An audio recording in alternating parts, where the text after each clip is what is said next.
क्योंकि तुष्टीकरण की राजनीति के और फैमिली फर्स्ट की राजनीति में जब वो बैठेगा तब तक वो चर्चा तक के हित में भी नहीं आता है।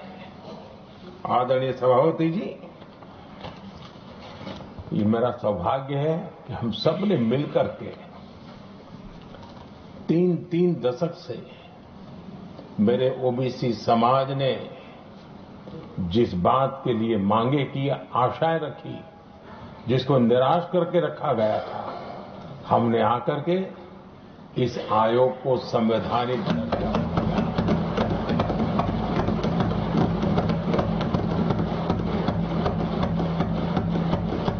और हमने सिर्फ उनकी मांग पूरी की इतना नहीं, हमारे लिए उनका मान सम्मान भी उतना ही महत्वपूर्ण है, क्योंकि देश के 140 करोड़ देशवासियों को हम जनता जनार्दन के रूप में पूजने वाले लोग हैं।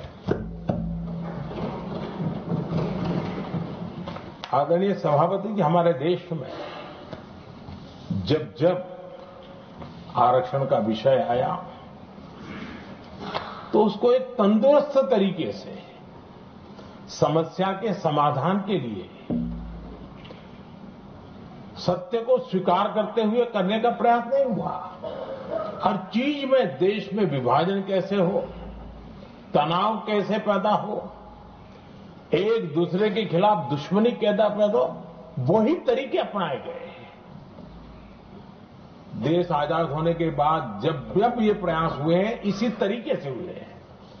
पहली बार हमारी सरकार ने एक ऐसा मॉडल दिया और सबका साथ सबका विकास के मंत्र की प्रेरणा से दिया कि हमने सामान्य वर्ग के गरीब को 10% आरक्षण दिया, बिना तनाव के, बिना किसी का छीन करके।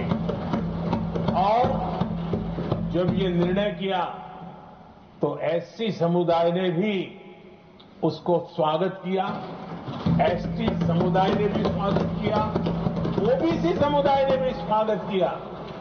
किसी को भी पेट में दर्द नहीं हुआ, क्योंकि इतना बड़ा निर्णय, लेकिन करने का तरीका था सबका साथ सबका विकास, और तब जाकर के बहुत ही स्वस्थ शांत तरीके से पूरे राष्ट्र ने इस बात को स्वीकार किया।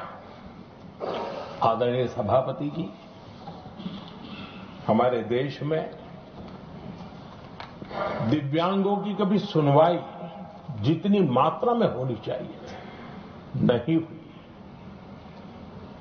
जब सबका साथ सबका विकास का मंत्र होता है ना, तब मेरे दिव्यांगजन भी वो सबके कैटेगरी में होते हैं, और तब जाकर के हमने दिव्यांगों के लिए आरक्षण का विस्तार किया, दिव्यांगों के लिए सुविधाएं उपलब्ध हो, इसके लिए मिशन मोड में काम किया।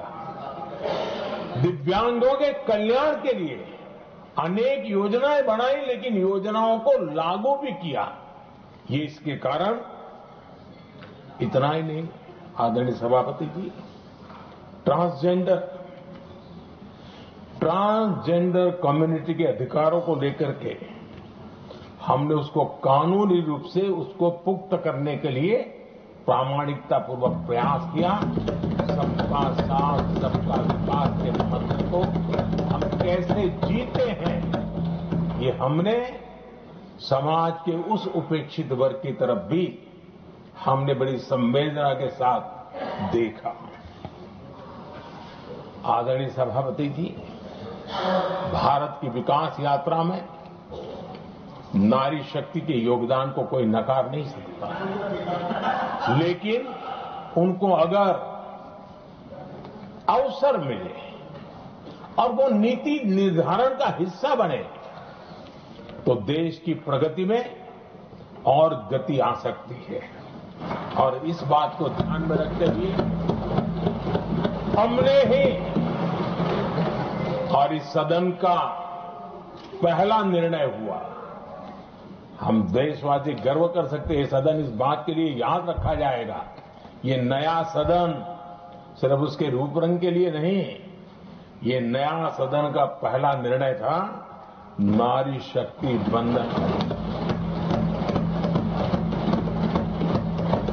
इस नए सदन को हम किसी और तरीके से भी कर सकते थे, हम हमारी वाहवाही के लिए भी उपयोग कर सकते थे, पहले भी होता था, लेकिन हमने तो मातृशक्ति की वाहवाही के लिए इस सदन का आरंभ किया था और मातृशक्ति के आशीर्वाद से ये सदन अपना कार्य आरंभ किया है। आदरणीय सभापति जी, हम जानते हैं, इतिहास की तरफ हम थोड़ी नजर करें,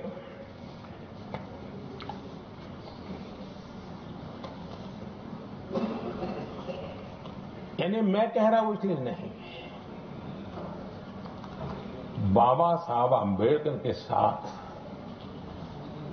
कांग्रेस को कितनी नफरत रही थी, उनके प्रति कितना गुस्सा था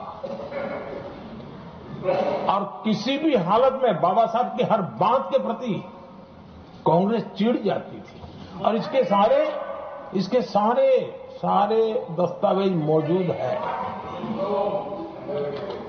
और इस गुस्से को दो बार बाबा साहब को चुनाव में पराजित करने के लिए क्या कुछ नहीं किया गया।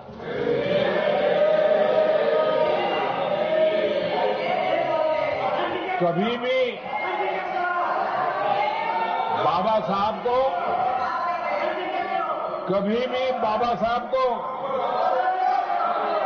भारत रत्न के योग्य नहीं समझा गया। आदरणीय सभापति जी, कभी भी बाबा साहब को भारत रत्न योग्य नहीं समझा गया। इतना ही नहीं, आदरणीय सभापति जी, इस देश के लोगों ने बाबा साहब की भावना का आदर किया, सर्व समाज ने आदर किया और तब आज मजबूरन कांग्रेस को जय भीम बोलना पड़ रहा है, उनका मुंह सूख जाता है।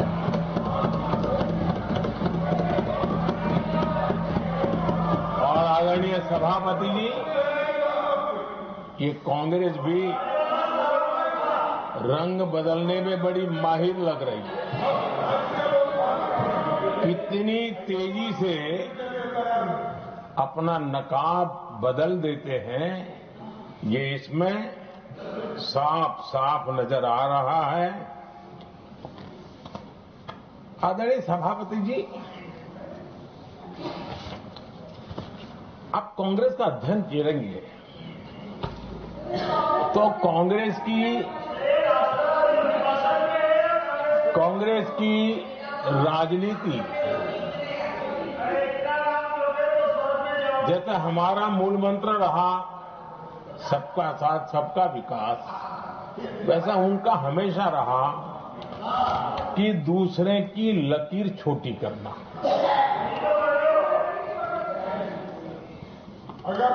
और इसके कारण उन्होंने सरकारों को अस्थिर किया। किसी भी राजनीतिक दल की सरकार कहीं बनी तो उसको अस्थिर कर दिया, क्योंकि लकीर छोटी करो दूसरे की, इसी काम में वो लगे रहे।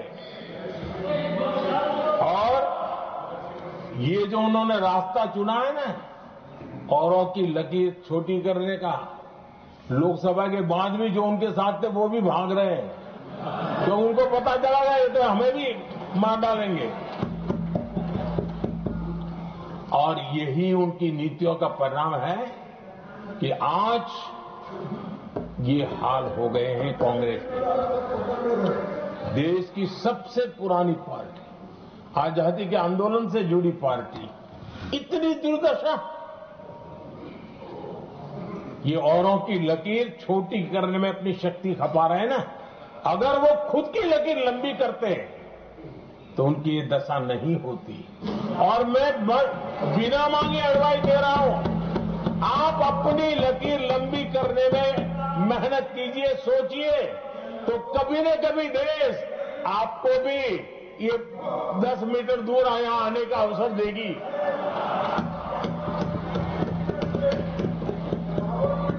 आदरणीय सभापति जी, बाबा साहब ने एससी एसटी समुदाय की बुनियादी चुनौतियों को बहुत बारीकी से समझा था, बहुत गहराई से समझा था और खुद भुक्तभोगी थे, इसलिए दर्द भी था, पीड़ा भी थी और समाज का कल्याण करने की का एक जज्बा भी था। और बाबा साहब ने एससी एसटी समुदाय के आर्थिक उन्नति के लिए एक स्पष्ट रोडमैप देश के सामने प्रस्तुत किया था, उनकी बातों में प्रस्तुत होता था। और बाबा साहब ने एक बहुत महत्वपूर्ण बात कही, मैं उनका कोट पढ़ना चाहता हूं। बाबा साहब ने कहा था, भारत एक कृषि प्रधान देश है, लेकिन दलितों के लिए ये आजीविका का मुख्य साधन बन ही नहीं सकता, ये बाबा साहब ने कहा था। उन्होंने आगे कहा था, और इसके कई कारण हैं।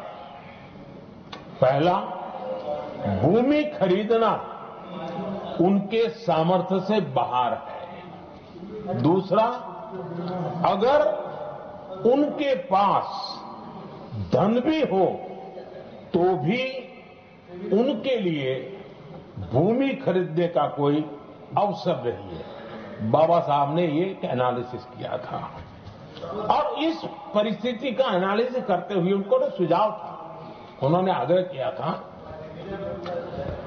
कि दलितों के साथ, हमारे आदिवासी भाई बहनों के साथ, वंचितों के साथ ये जो अन्याय हो रहा है, ये जो मुसीबत में जीने के लिए वो मजबूर हो रहे हैं, तो इसका एक उपाय है, देश में इंडस्ट्रियलाइजेशन को बढ़ावा दिया जाए।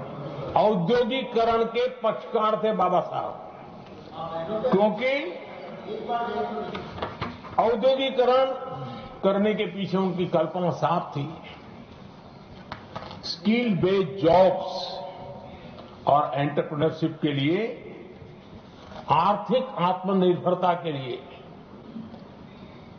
दलित, आदिवासी, वंचित समूहों को एक अवसर मिलेगा और उसे वो उत्थान का एक सबसे महत्वपूर्ण हथियार मानते थे। लेकिन आजादी के इतने सालों के बावजूद भी, इतने साल कांग्रेस को सत्ता में रहने का अवसर मिला, तब भी बाबा साहब की इन बातों को पर गौर करने का भी उनको समय नहीं था। उन्होंने बाबा साहब की इस विचारों को पूरी तरह खारिज कर दिया। एससी एसटी समुदाय की आर्थिक लाचारी बाबा साहब समाप्त करना चाहते थे। उसे कांग्रेस ने ऐसा उल्टा काम किया कि उसको गहरा संकट बना दिया। आदरणीय सभापति जी, 2014 में हमारी सरकार ने इस सोच को बदला और हमने प्राथमिकता देते हुए स्किल डेवलपमेंट, फाइनेंशियल इंक्लूजन और इंडस्ट्रियल ग्रोथ पर हमने जोर दिया। हमने पीएम विश्वकर्मा योजना बना करके समाज का वो तबका जिसके बिना समाज की रचना ही संभव नहीं है, और हर गांव में छोटे छोटे रूप में बिखरे हुए समाज, जो पारंपरिक कार्य करने वाले हमारे विश्वकर्मा भाई बहन, लोहार हो, कुम्हार हो, समाज के सोनार हो, ऐसे सारे जो वर्ग के लोग हैं, पहली बार देश में उनके लिए कोई चिंता हुई और उनको ट्रेनिंग देना, टेक्नोलॉजिकल अपग्रेडेशन के लिए नए औजार देना, डिजाइनिंग में उनको मदद करना, आर्थिक सहायता करना, उनके लिए बाजार उपलब्ध कराना, ये सारे दिशाओं में एक विशेष काम हमने अभियान चलाया हुआ है और समाज का ये वर्ग है जिसकी तरफ किसी ने ध्यान नहीं दिया और समाज नियंत्रण में जिसका महत्वपूर्ण रोल है उस विश्वकर्मा समाज की हमने चिंता है। आदरणीय सभापति, हमने मुद्रा योजना शुरू करके जिन लोगों को पहली बार उद्यम के क्षेत्र में आना था उनको निमंत्रित किया, उनको प्रोत्साहित किया। बिना गारंटी को लोन देने का एक बहुत बड़ा अभियान हमने चलाया ताकि समाज में ये बहुत बड़ा समुदाय है जो आत्मनिर्भरता के अपने सपने को पूरा कर सके और उसमें बहुत बड़ी सफलता मिली।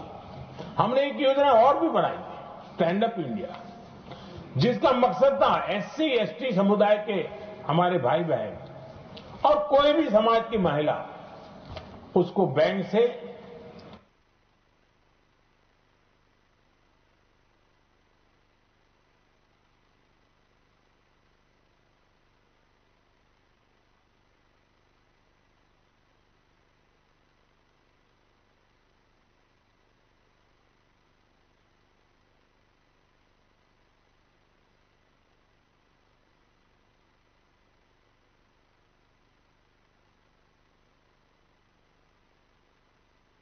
₹1 करोड़ का बिना गारंटी को लोन उसको पूरा करने का काम मुद्रा योजना के माध्यम से हमने किया है और मैंने देखा है कि लाखों ऐसे नौजवान इस काम मुद्रा योजना के माध्यम से हमने किया है, अपना कारोबार करना शुरू किया है और खुद को तो रोजगार पाया ही, लिखा उसको मोदी पूजता है।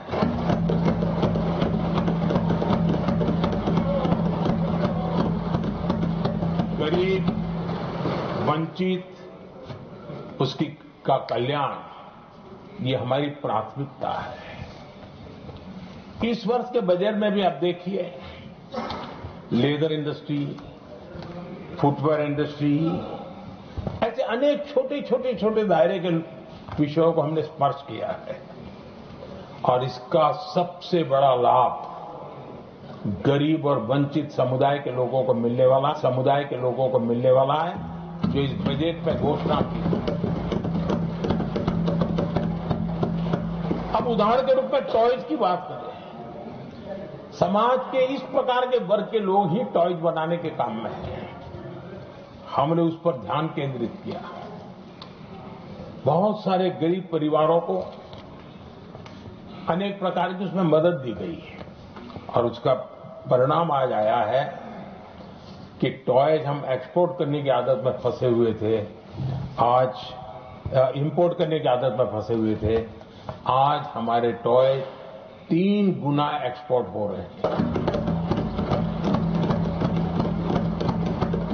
और जिसका फायदा समाज के एक बहुत ही नीचे के तबके में जीने वाले, मुसीबतों से गुजारा करने वाले समुदाय को मिल रहा है। आदरणीय सभापति जी, हमारे देश में एक बहुत बड़ा समुदाय है, मछुआरा समुदाय। इन मछुआरे साथियों के लिए हमने एक अलग मिनिस्ट्री तो बनाई, लेकिन जो बेनिफिट किसान क्रेडिट में किसानों को मिलता था, हमने वो किसान क्रेडिट कार्ड के सारे बेनिफिट हमारे मछुआरे भाई बहनों को भी दिया।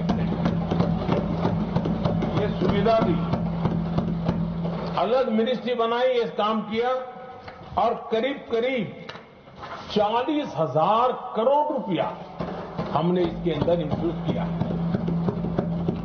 फिशरीज सेक्टर को बल दिया है और इसका प्रयास इन प्रयासों का परिणाम ये आया है कि हमारा मछली उत्पादन 2 गुना और एक्सपोर्ट भी 2 गुना हुआ है और जिसका सीधा बेनिफिट हमारे मछुआरे भाई बहनों को हुआ है। यानी समाज के सबसे उपेक्षित हमारे बंधु हैं, उनको हमने सबसे ज्यादा प्राथमिकता देकर के हमने काम करने का प्रयास किया है। आदरणीय सभापति जी, यहां जो जातिवाद का जहर फैलाने की जिनको नया शौक लग गया है, हमारे देश के आदिवासी समाज, उन आदिवासी समाज में भी कई स्तर की स्थितियां हैं। कुछ समूह ऐसे हैं जिनकी संख्या बहुत कम है और जो करीब देश में 200-300 जगह पे बिखरे हुए हैं और कुल आबादी उनकी बहुत कम है, लेकिन वो ऐसे उपेक्षित रहे हैं, उनकी बारीकियों को जाने तो दिल दहलाने वाली बात है। और मेरा सद्भाग्य रहा कि राष्ट्रपति जी से इस विषय में मुझे काफी गाइडेंस मिला, क्योंकि उस समाज को काफी निकट से राष्ट्रपति जी जानती है और उसी में से आदिवासी समाज में भी बहुत वंचित अवस्था में जीने वाला एक जो छोटा तबके के लोग और बिखरे पड़े लोग हैं, उनको विशेष रूप से योजना में लाने का प्रयास हुआ और हमने पीएम जनमन योजना बनाई और 24,000 करोड़ रुपए ताकि उनको वो सुविधाएं मिले, उनके कल्याण के काम हो और वे भी सबसे पहले तो अन्य आदिवासी समाज की बराबरी तक तो पहुंचे और फिर पूरे समाज की बराबरी करने के लिए योग्य बने।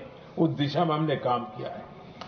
आदरणीय सभापति जी, समाज के अलग अलग तबकों की चिंता तो की है। हमने देश के अलग अलग भूभाग में भी कुछ ऐसी स्थितियां हैं कि जिसमें बहुत पिछड़ापन है। जैसे हमारे सीमावर्ती गांव, उनको बैकवर्ड विलेज करके छोड़ दिया गया था, आखिरी गांव करके छोड़ दिया गया था। हमने सबसे पहले मनोवैज्ञानिक परिवर्तन लाया। हम ये जो दिल्ली पहले और बाद में सब धीरे धीरे जो जाए दूर जाता जाए आखिर चला जाए, हमने बदल दिया। हमने तय किया कि सीमा पर जो लोग हैं वो पहले और वो अंदर की तरफ आता जाए।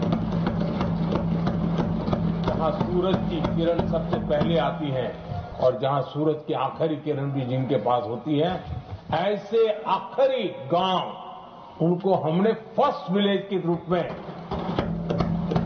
विशेष दर्जा देते हुए, विशेष योजना बनाते हुए हमने उनके विकास के कामों को इतना ही नहीं, उसको प्राथमिकता इतनी दी कि मैंने पिछले टर्म में मंत्री परिषद के साथियों को ऐसे दूर दराज के गांवों में 24 घंटे रुकने के लिए भेजा था और -15 डिग्री वाले कुछ विलेजेस थे, वहां भी हमारे मंत्री वहां जाकर के रुके थे, उनको समझने का, उनकी समस्याओं के समाधान के लिए प्रयास किया था। और हमने 15 अगस्त 26 जनवरी में जो मेहमान बुलाते हैं, उसमें भी ये जो सीमा पर बसे हुए हमारे पहले विलेज है, आज उनके प्रधानों को हम 26 जनवरी 15 अगस्त में बुलाते हैं। राष्ट्रपति जी के यहां एट होम में होते हैं, क्योंकि हमारी कोशिश है सबका साथ सबका विकास, और इसलिए खोजते रहते हैं कि हम किसको अभी भी पहुंचना बाकी है, चलो जल्दी करो। आदरणीय सभापति जी, वाइब्रेंट विलेज की योजना देश की सुरक्षा के लिए भी बहुत उपयोगी हो रही है, बहुत महत्वपूर्ण हो रही है और अब उसको भी बल दे रहे हैं। आदरणीय सभापति जी, राष्ट्रपति जी ने गणतंत्र के 75 वर्ष के मौके पर संविधान निर्माताओं से प्रेरणा लेने का भी आग्रह अपने अभिभाषण में किया है। मैं आज बड़े संतोष के साथ कह सकता हूं कि हमारे संविधान निर्माताओं की जो भावना थी, उसी का आदर करते हुए, उसी से प्रेरणा लेते हुए हम आज आगे बढ़ रहे हैं। कुछ लोगों को लगता होगा ये यूसीसी क्या